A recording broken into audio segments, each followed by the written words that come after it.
Haryana BJP के वरिष्ठ नेता सुभाष बराला से हमारे संवाददाता स्पर्श शर्मा ने खास बातचीत की है। क्या कुछ कहा उन्होंने वो भी आपको सुनवाते हैं।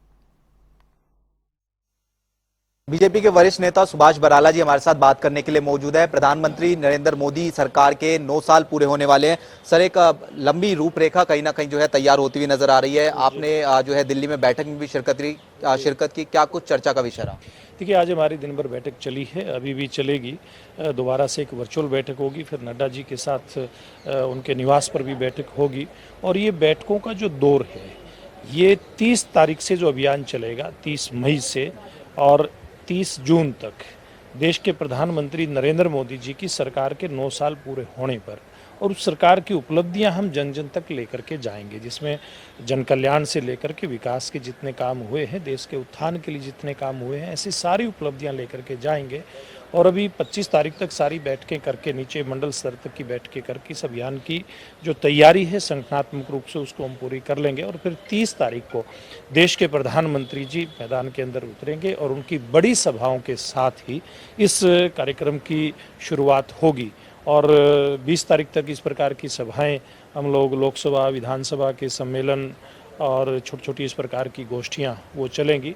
और फिर आखिरी सप्ताह में घर घर जाने का अभियान इसमें रहेगा।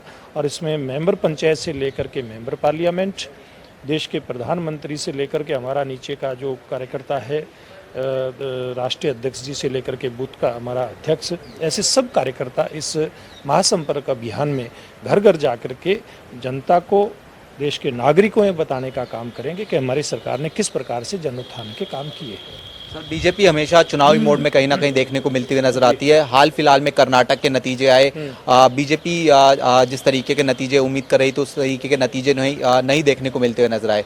क्या चुनाव के संदर्भ में इस तैयारियों को देखा जाए और उसके साथ साथ जो आने वाले समय में कई राज्यों में विधानसभा चुनाव होंगे, क्या उसमें खासतौर पर जो है फोकस कहीं ना कहीं किया जा रहा है? देखिए, फोकस तो निश्चित रूप से जब आप सरकार की उपलब्धियों को लेकर के जाते हैं और संगठन की आपकी सारी मशीनरी, आपके सब कार्यकर्ता जब एक्टिव होते हैं तो चुनाव की तैयारियां तो होती हैं, चाहे वो लोकसभा का चुनाव हो, चाहे विधानसभाओं का चुनाव हो। ऑटोमेटिक एक जब कार्यकर्ता फील्ड के अंदर जाता है तो चुनाव में उसका लाभ मिलता ही है। सर, एक अंतिम प्रश्न मैं इसके इतर जो है पूछना चाहूँगा। खिलाड़ी जंतर मंतर पर लगातार जो है प्रदर्शन करते हुए नजर आ रहे हैं, किस तरीके से देख रहे हैं? खिलाड़ी कह रहे हैं कि अब जो है जंतर मंतर से इतर जो है वो बाहर भी जाते हुए नजर आएंगे। देखिए, बहुत लंबे समय से इनका आंदोलन चल रहा है। मैं तो एक ही बात कहूँगा कि चाहे खिलाड़ी हो या कोई और हो, उनको न्याय मिलना चाहिए और ठीक प्रकार से मिलना चाहिए।